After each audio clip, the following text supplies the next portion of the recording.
첫 번째 조심해야 할 것은 돈입니다. 돈. 목회자가 돈에 눈이 밝아지면 목회를 망칩니다. 그리고 또 하나는 명예입니다. 명예.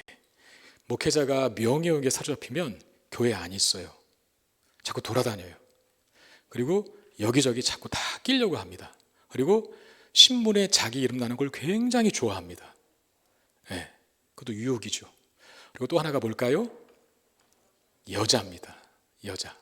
목회자가 여자를 조심해야 한다. 그러니까 돈, 명예, 여자 이 세 가지만 조심하면 목회에 성공한다라고 하는 말씀을 우리 목회 선배들이, 신앙의 선배들이 자주 해요. 정말 아닌 게 아니라 돈 때문이든지 또는 명예 때문이든지 또는 여자 때문이든지 한국교회에 그렇게 무너지는 목회자가 많아요.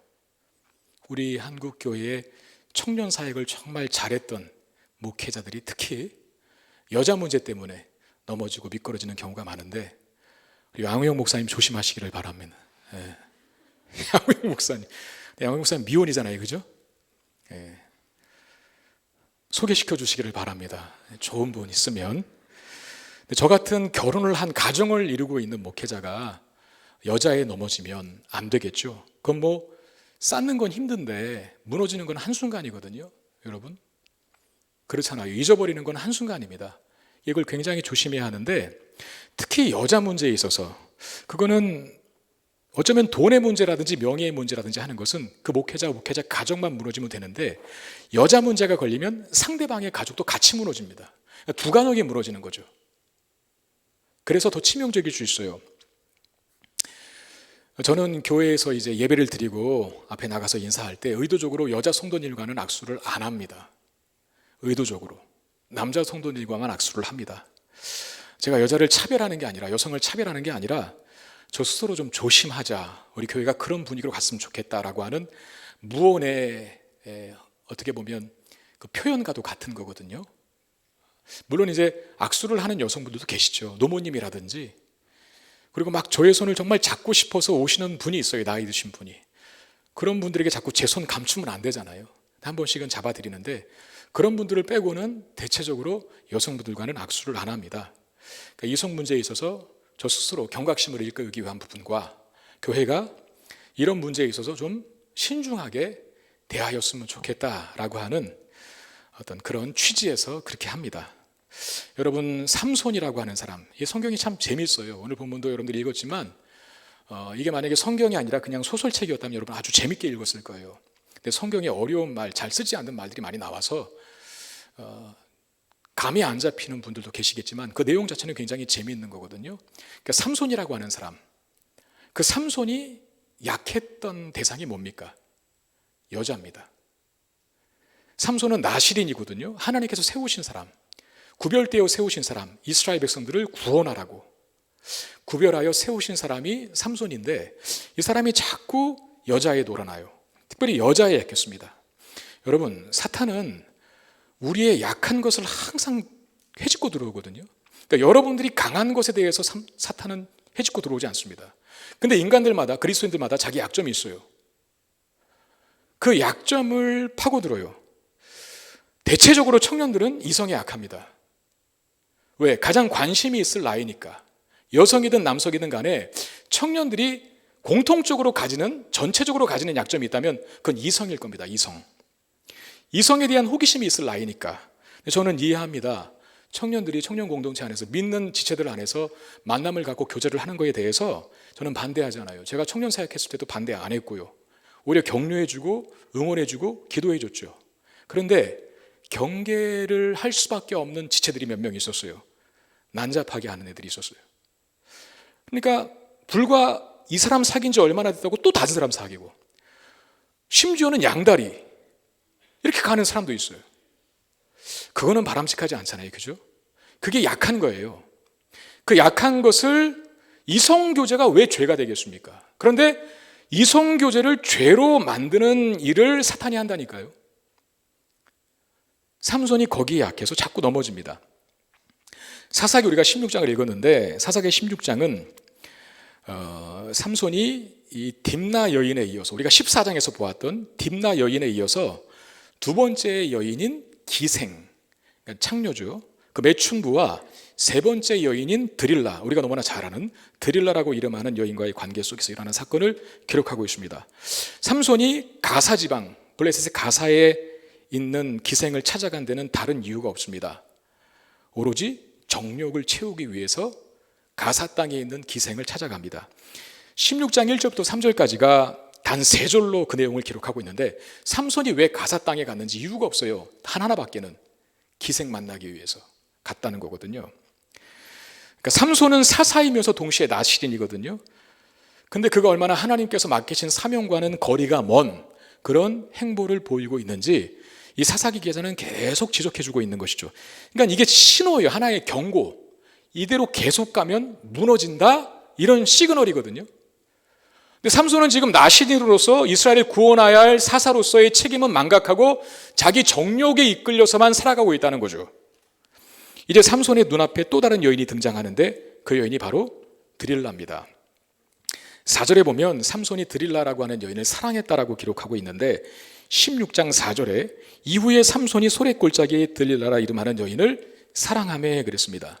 삼손이 무엇 때문에 이 여인을 사랑하게 됐는지에 대해서는 우리가 알 수가 없습니다. 왜냐하면 성경이 그 내막에 대해서 기록하고 있지 않기 때문에. 그런데 삼손의 어떤 이제껏 행실이나 그의 품행으로 봤을 때에는 어느 정도 짐작은 가죠. 뭐 때문에 소래 골짜기에 사는 드릴라를 사랑했을까? 그 여자가 이뻤기 때문입니다. 이거밖에는 없어요. 여러분, 삼손과 드릴라라고 하는 제목이 많은 영화들을 보셨죠? 인터넷 한번 쳐보세요. 드릴라만 쳐도 되게 많은 이미지들이 뜰 겁니다.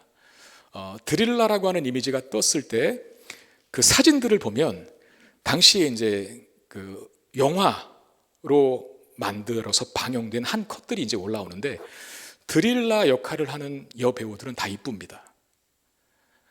네, 검색해 보세요. 절세 미인들이 드릴라 역할을 합니다. 그렇지 않겠습니까? 이쁘지 않으면 얘기가 안 되기 때문에, 공감이 안 가기 때문에 이쁜 배역을 쓰는 거예요. 삼손이 왜 드릴라를 사랑했을까? 이뻤기 때문입니다. 여러분, 참 이쁜 여인들은 조심하셔야 돼요. 내가 이쁘다고 생각하는 사람들은 회개하시길 바랍니다. 회개해야 될 분이 몇 명 계신 것 같아요. 자, 나는 회개해야겠다. 한번 생각해, 손 들어보세요. 아무도 없습니까? 미모는 하나님께서 주신 거잖아요. 그죠? 남자도 마찬가지고. 그걸 죄 짓는 데 사용하지 말라는 거예요. 좋은 일에 사용하십시오. 나의 잘난 외모를 과시하고 또 유혹하고 또 죄를 짓게 하는 곳에 사용하려고 하지 말고 오히려 전도하고, 그리고 좋은 길로 인도하는 그런 역할을 해야지. 미모가 뛰어난 우리 여자 청년들이요, 그 역할을 잘 감당할 수 있게 되기를 바랍니다. 삼손은 여성의 미모에 넘어갔고, 미모를 가진 드릴라는 삼손을 헤어나오지 못하는 죄악의 늪으로 빠뜨립니다. 이 드릴라가 블레셋의 5 방백들에게 삼손이 가진 힘의 근원이 무엇인지, 어디서 비롯되는 것인지를 알아내라 라고 하는 사주를 받게 되는데, 블레셋 사람들에게는 삼손이 원수 같은 사람이거든요. 근데 소래골짜기 블레셋 사람인 드릴라에게 푹 빠져 있으니 드릴라에게 돈을 약속하면서 그 이유를 알아내라는 거죠. 무엇이 도대체 삼손의 힘의 근원인지. 근데 그 질문을 가질 수밖에 없었던 이유가 있었어요. 제가 사진을 좀 띄웠으면 좋았을 뻔했는데 그러지 못했는데, 우리가 보통 힘센 사람하고 그리고 삼손의 역할을, 영화 중에 삼손의 역할을 하는 사람 보면 뭐 거의 2m 이상 육박하고 뭐 등치가 그냥 뭐 헬스장에서 헬스만 한 사람처럼 근육질이고 이런 남자를 연상하게 될 가능성이 큰데, 그리고 이렇게 봐왔죠, 배역들을. 근데 여러분, 어느 화가가 그린 그림에 보면 삼손이 꼭 애들 같습니다. 체형이. 그러니까 삼손이 힘센 사람처럼 보이지 않았다는 거예요. 만약에 등치가 크고 근육질의 남자였다고 한다면, 아, 저 사람이 가진 근육에서 힘이 나오는구나 라고 생각했을 텐데, 도무지 빼빼 말랐는데 저런 괴력이 나올 수가 없거든요. 그게 너무나 희한했던 거예요.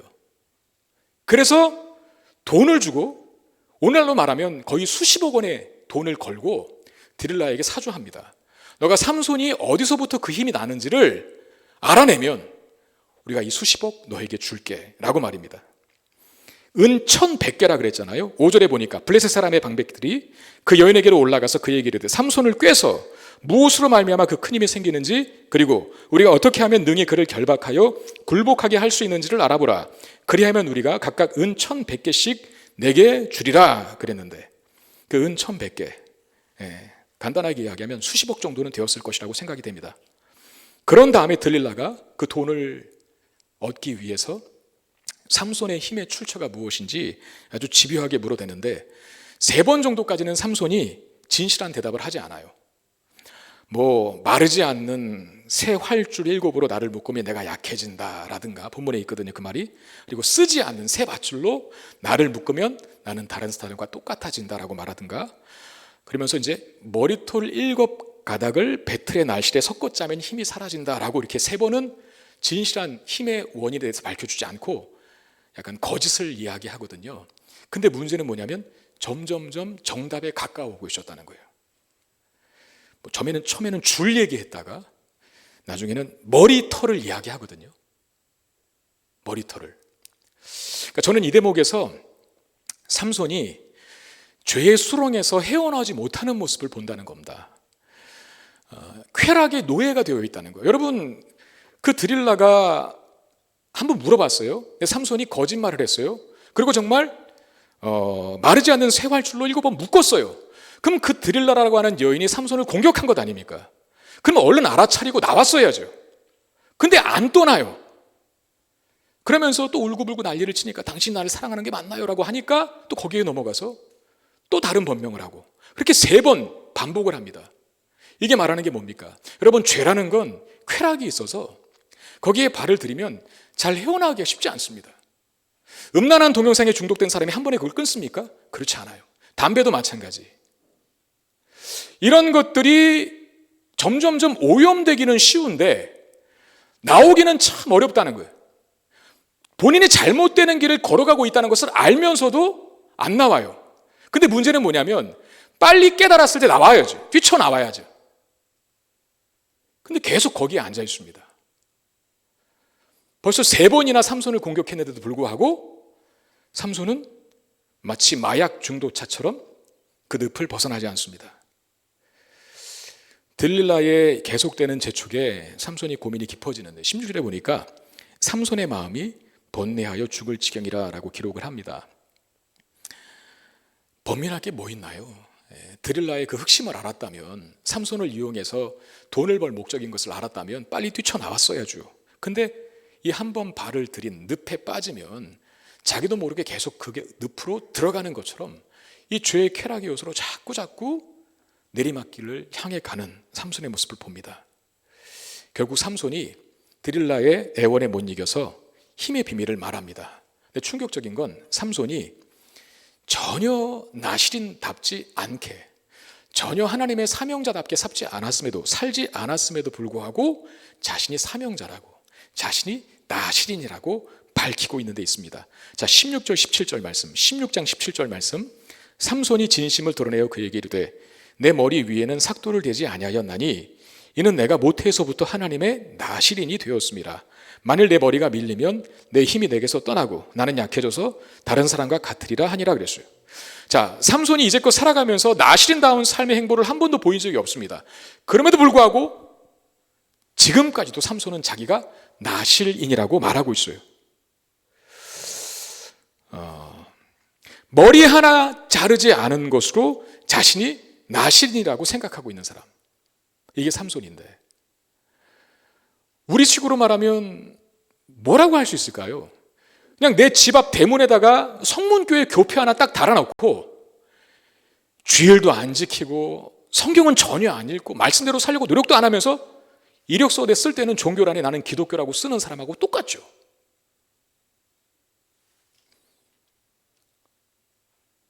엄마 아빠가 오래도록 믿음을 가졌으니까 본인은 하나님을 믿지도 않으면서 종교가 뭐냐고 물어봤을 때 필요에 따라서 기독교라고 말하는 성도들의 모습. 여러분, 그거 보는 하나님의 마음은 얼마나 기가 막히고 코가 막히겠습니까? 어느 부부가 있다고 칩시다. 부부가 이미 다른 여자에게 몸도 마음도 다 주고 살면서 호적에는 부부로 나와 있다고 해서 그래도 난 당신의 남편이야 라고 말한다면 그 말을 듣는 아내의 심정은 어떨까요? 몸과 영혼은 세상에 다 주고 발가락 한 개 하나님께 걸치고 있는 것으로 자신은 나신이라 이렇게 말한다면 이 삼손을 세우시고 이 삼손을 바라보시는 하나님의 마음은 어떨까요?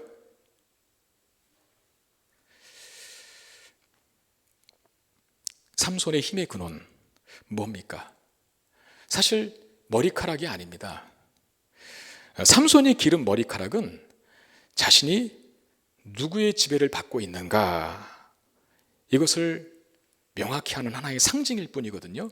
그러니까 나시린은 머리를 자르면 안 돼요. 머리카락을 자르면 안 돼요.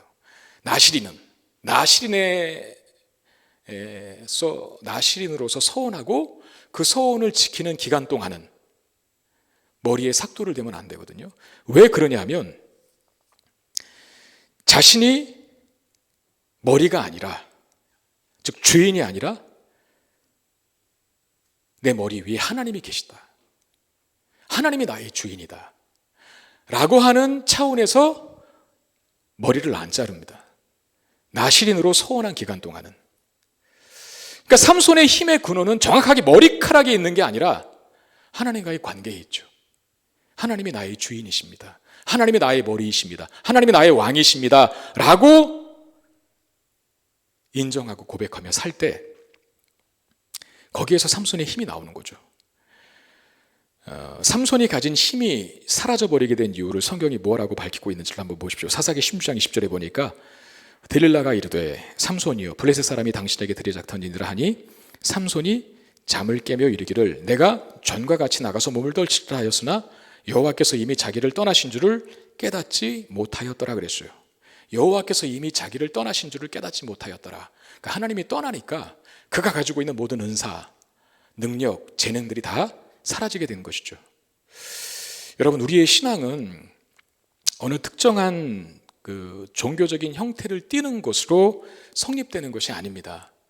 우리 청년들 중에 특별히 이제 여기 이제 20살 된 청년들이 있죠. 이제 고등학교 갓 졸업하고 올라온 새내기들, 신입생들이 있을 텐데 우리 신입생들은 청년부 예배 속에 전파되는 말씀을 잘 이해하지 못할 때가 종종 있을 거예요. 이제 청년 정도 됐으면 여러분들의 신앙을 좀 날카롭고 예리하게 점검하는 삶이 필요하거든요. 근데 여기서 그걸 안 해버리면, 청년의 시기 때 그것을 안 해버리면 나중에 장년 가서 회복된다? 결혼하고 가정을 세워서 회복된다? 그런 일은 잘 일어나지 않습니다. 오히려 여러분들이 결혼을 하고 자녀를 갖고 가정을 세우면 신앙생활하기가 더 힘들어져요. 그러니까 청년의 때에 바른 신앙을 잘 정립해야만 하는데 그 중에 하나가 뭐냐면 나와 하나님과의 관계예요. 만약에 여기 앉아 계신 모든 분들 중에 나는 당당하게 내가 그리스도인이고 구원받은 하나님의 백성이고 하나님의 자녀된 권세를 갖고 있습니다 라고 여러분들이 말할 수 있다면 무엇을 듣고 그렇게 말합니까? 우리 신입생들은, 새내기들은 때로 엄마 아빠가 교회 다니는데요, 어렸을 적부터 저는 뱃속에서부터 모태신앙이라고도 하던데요, 이런 걸로 나는 그냥 주일에는 어쨌든 간에 예배 1시간 나와 앉아 있거든요, 이런 걸로 자기가 그리스도인이라고 하는 것을 고백하는 하나의 이유로 삼는데, 근거로 삼는데 아닙니다.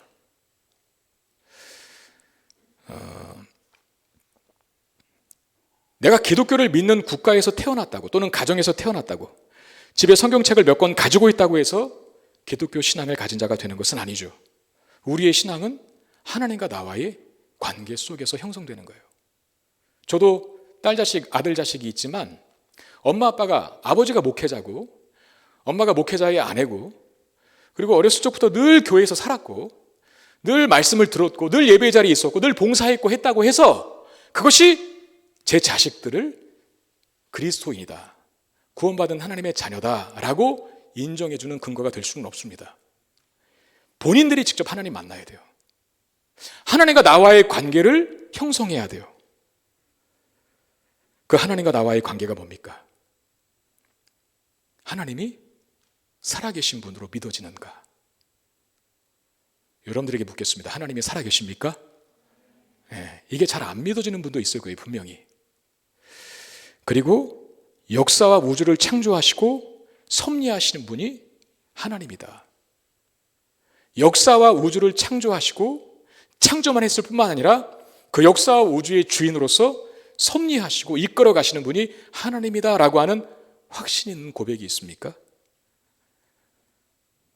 그런 하나님이 나를 사랑하고 나를 구원하셨다라는 사실이 믿어집니까? 하나님만이 나의 유일한 소망이고 내가 의지하고 신뢰할 수 있는 유일한 하나님이신 것을 믿는다라고 하는 이 질문에 대한 대답이 있어야 돼요. 엄마 아빠가 믿는 사람이라고 해서 내가 기독교 가정에서 태어났고 기독교 문화에 늘 어렸을 적부터 살아왔다는 그거 자체가 여러분들의 구원을 보장하는 게 아니라는 거예요. 나실인의 머리라고 하는 것은 전 생애가 하나님의 지배와 통치 속에 있다는 것을 믿는 거거든요. 나실인이 머리를 안 자르는 건 나의 머리는 하나님이다라고 하는 표현이거든요. 신앙 고백. 그럼 그렇게 살아야죠.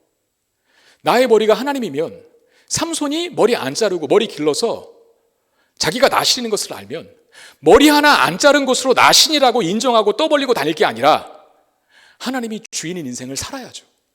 하나님 말씀대로 살려고 하고 정욕대로 살아가는 자가 아니라 말씀대로 살아가려고 노력하고 하는 모습이 있어야 나실인이지, 머리 안 자르고 지 마음대로 살고 머리 하나 안 자른 것으로 이런저런 정욕과 쾌락을 누리며 살아가는 삶이 어찌 나실인이라고 할 수 있겠습니까? 우리에게도 그런 모습이 있을 수 있다는 거죠. 전생애가 하나님의 통치와 다스림 속에 있고 나의 주인이 내가 아니라 하나님인 것을 인정하고 하나님을 사랑하고 그 말씀에 순종하는 것, 이게 진짜 나실인입니다. 그게 진짜 그리스도인이고요. 그러면 그런 삶이 어디서 나오겠습니까? 하나님과 나와의 관계에서 나옵니다. 하나님과 나와의 관계.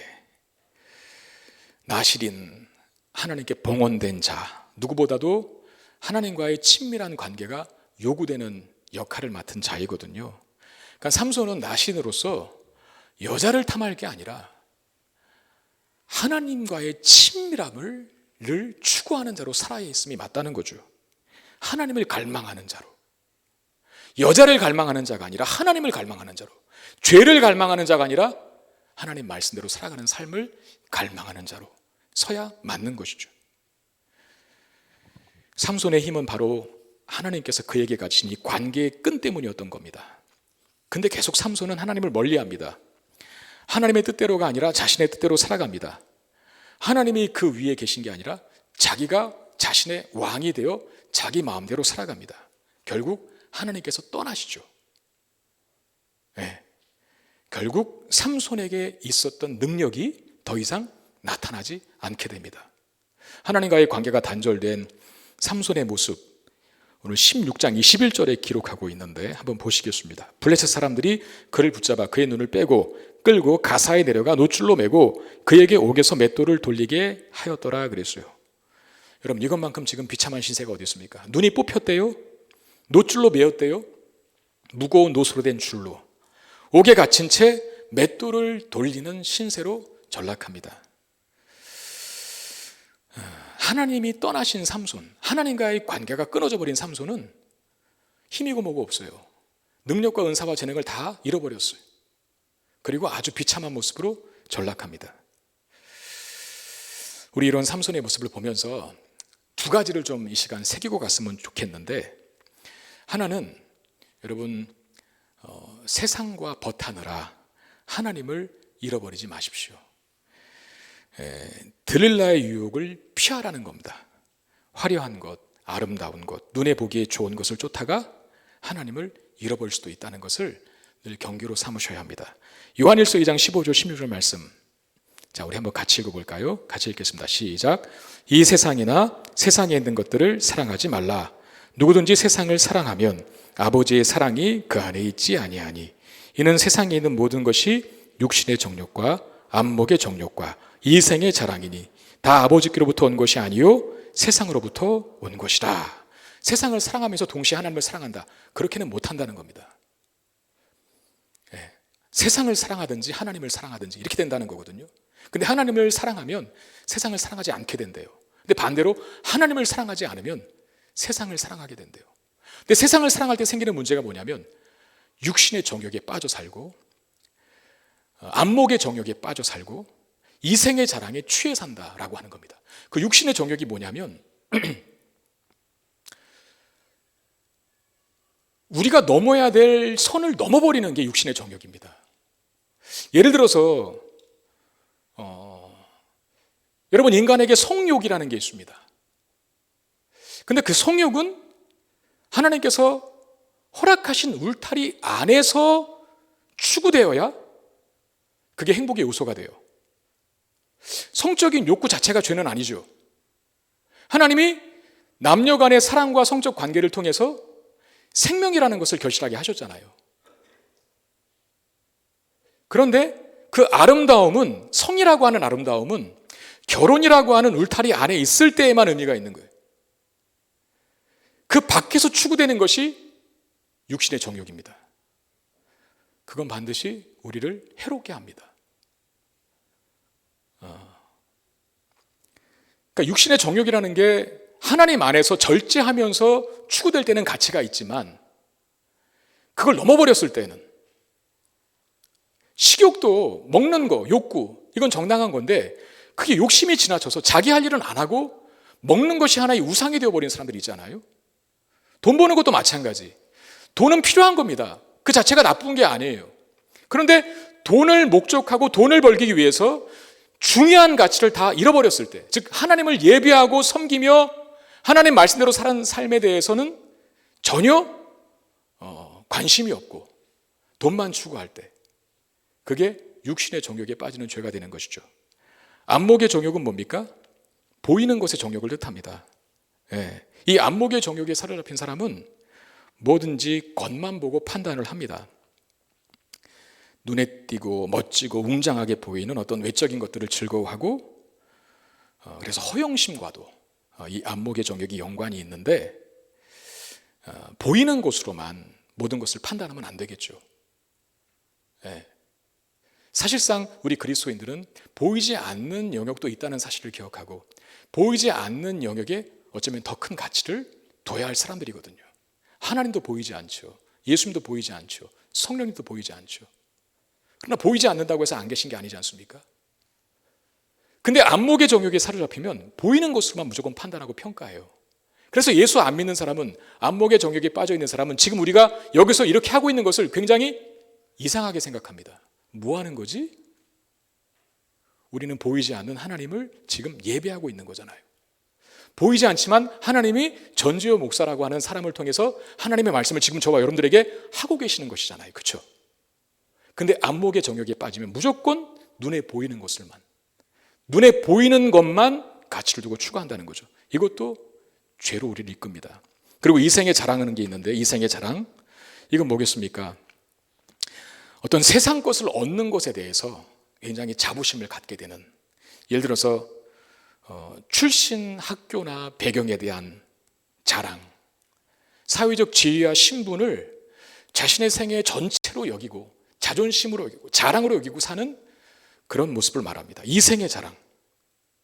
근데 이 이생의 자랑의 문제는 뭐냐면 반드시 그것을 가지지 못한 사람을 무시하게 됩니다. 돈으로 자기 자랑을 삼는 사람은요, 돈 없는 사람 인정 안 해요. 학력이 높은 곳으로 자기의 자랑을 삼는 사람은요, 학력이 낮은 사람 인정하지 않습니다. 그러니 이게 우리를 죄로 이끌겠죠. 그러니까 하나님이 아닌 삼손처럼 세상이라고 하는 가치를 추구할 때 그것이 얼마나 우리를 위험천만한 곳으로 이끄는가 하는 것을 알아야 된다는 것이죠. 세상에 가지고 있는 육신의 정욕, 안목의 정욕, 이생의 자랑, 이런 기준과 가치가 여러분 교회 안에, 우리 안에 들어온다고 한번 생각해 보십시오. 그 교회는 더 이상 교회가 아닐 겁니다. 세상과 똑같은데 무슨 교회입니까? 보이는 대로 즐기고 선을 넘어버리고 자신의 자랑을 위해 살고, 그런 교회가 정상적이겠습니까? 여러분, 나무는 그 뿌리를 항상 땅에 두고 살아야 합니다. 하나님 안에서 우리는 모든 인생의 가치를 추구해야지 그 선을 넘어버리면 안 된다는 거죠. 물고기가 아무리 힘이 좋고 강하고 커도 날카로운 이빨을 가지고 있고 물속에서는 천하제일의 왕이라 할지라도 물 밖으로 튀어나와 보십시오. 죽는 것밖에는 할 수 있는 게 없습니다. 그 엄청나고 어마어마하게 큰 고래나 상어들이 가끔씩 해변에 올라와서 죽어가는 모습들이 뉴스나 이런 영상에 방송되기도 하잖아요. 저는 참 신기해요. 야, 바다에서는 정말 그야말로 바다 세계 속에서는 천하를 호령하는 능력자인데 물 밖에 나오는 순간 아무것도 못해. 우리가 그런 존재라는 겁니다. 아무리 천하제일의 힘을 가진 삼손이라도 하나님과의 관계 속에서 하나님 안에서 추구될 때 그 힘이 그를 돋보이게 하고 이스라엘을 구원하는 역할로 사용되는 것이지, 하나님 떠나서 정욕으로 쓰려고 그 능력과 은사를 사용하면 그거 다 거두어 가시고요. 눈 빠지고 머리 밀리고 노줄에 매어서 쇠사슬에 매어서 수레를 끄는 이 비참한 상태로밖에 남는 것이 없다는 거죠. 여호와의 임재를 잃어버린 삼손은 아무것도 없지 않습니까? 그러므로 우리가 이 세상에 취해서 하나님을 절대로 잃어버리지 않게 되기를 바랍니다. 우리 청년들 이 시간에 예배에 와서 이렇게 예배드리고 있다라고 하는 그 자체도 참 훌륭하고 잘한 일이에요. 그런데 여기서 넘어서서 이제는 나의 삶 전체를 하나님께 드리겠고 내가 삶의 기준을 하나님께 맞추겠다. 예배 한 번 드리는 것으로 내가 신앙인으로서 책임과 사명을 다했다라고 생각하지 말고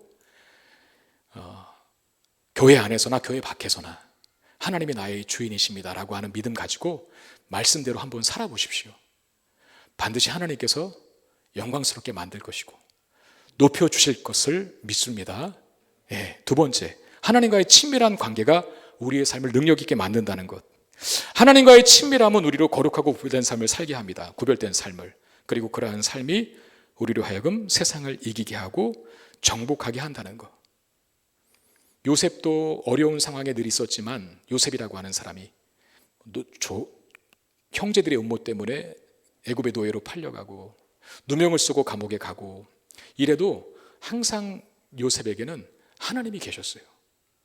여호와께서 요셉과 함께 하심으로 노예 생활도 이기고 감옥 생활도 극복하거든요. 그러니까 하나님과의 관계가 친밀하면 환경이나 힘든 상황이나 다 문제가 안 된다는 거죠. 저희가 주일 설교마다 1부, 2부, 3부 어른들 예배 드릴 때 설교 때 목사님이 누가복음을 지금 강의하고 있는데 누가복음의 특징적인 표현 중에 하나가 예수님께서 기도했다는 내용이 굉장히 많이 등장하거든요. 예수님이 하나님께 기도했다. 예수님 도대체 무슨 기도를 했을까요? 하나님과의 관계를 위한 기도 아니었을까요? 여러분, 사랑하는 남녀가 이제 연애를 시작했는데 대화가 없다고 생각해 보시오. 그 관계가 발전하겠습니까? 아니에요. 다른 사람 앞에서는 말 없어도 내가 사랑하는 내 남자친구, 여자친구 앞에서는 재롱도 피우고 말도 자꾸 붙이고 서로 좋아하는 일을 해주고 하면서 관계가 깊어지는 것이죠. 예수님께서 기도했다라고 하는 것은 아마도 제일 큰 목적은 성부 하나님과의 교제였을 겁니다. 교제, 친밀함. 그러니 십자가도 지실 수 있었던 겁니다. 그러니까 하나님과의 친밀한 관계가 우리의 삶을 능력 있게 만든다는 거. 삼손은 이미 많은 것을 갖고 태어났잖아요. 힘이라는 걸. 능력을 갖고 태어났거든요. 그 능력이 더 큰 능력으로 작용할 수 있도록 하기 위해서는 삼손이 나실인으로서 하나님과의 친밀함을 유지했어야 한다는 겁니다. 근데 그게 안 되니까, 그걸 잃어버리니까 나머지 모든 것이 다 사라졌죠. 그 끝이 비참하고. 여러분, 매일 매순간 하나님의 임재를 경험하고 하나님이 나와 동행해 주십시오 라고 하는 것을 늘 마음속에 기도로 삼고 보이지 않아도 나와 늘 함께 하시는 하나님을 인정하고 산다면 우리 분명히 하나님과 친밀한 관계를 누릴 수 있게 될 것입니다. 그 하나님과의 친밀한 관계가 여러분들의 삶을 능력 있게 만들 것이고요. 그 일을 위해서 교회 공동체 안에 여러분들이 잘 거하는 것이 또한 필요합니다. 교회 공동체 안에 삼손을 보면 계속 혼자 놀아요. 혼자 따로 떨어져서 혼자 적진에 들어가고 혼자 사자굴에 들어가고 그러니까 이 모양이죠. 같이 해야 한다는 거예요. 교회와. 그래서 같이 함께 예배드리고 같이 말씀을 나누고 같이 교제하고 같이 격려하고 위로하고 같이 말씀을 나누는 이런 일이 상당히 중요하다는 것이죠. 이 안에서 충전되고 회복되고 하나님과의 더 깊은 만남을 누리게 된다는 것, 그것이 우리를 강력한 하나님의 사람으로 만들게 된다는 것을 기억하시기를 바랍니다. 하나님과 풍성한 관계를 유지하고 유지할 뿐만 아니라 그 하나님과의 관계를 더 깊게 만드는 은혜가 저와 여러분들에게 있게 되기를 바랍니다. 그것이 우리의 삶을 강력하고 능력 있게 만들 것입니다. 우리 말씀 기억하며 찬양하기를 원합니다. 내 마음에 주를 향한 사랑이